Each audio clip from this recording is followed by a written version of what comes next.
Rinsear toltóirí I gceithre grúpa. Il-itorí, libh-itorí, scroblachoirí agus feolatóirí. Is anmhí a ilitóir a ichin plandaí agus anmhí. Is ilitóirí iad forhair na naine, seachas vegetóirí agus vegan.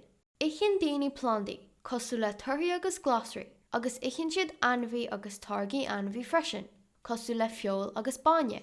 Is ilitóirí iad rint anmhí freisin. Ichin beidh, cuireadh agus íosc, cosú le bradán mar shampla. Is anmhí nach nichin ach plandaí, alga agus targóirí eile I livetóir. Ní ichin livetóirí feol.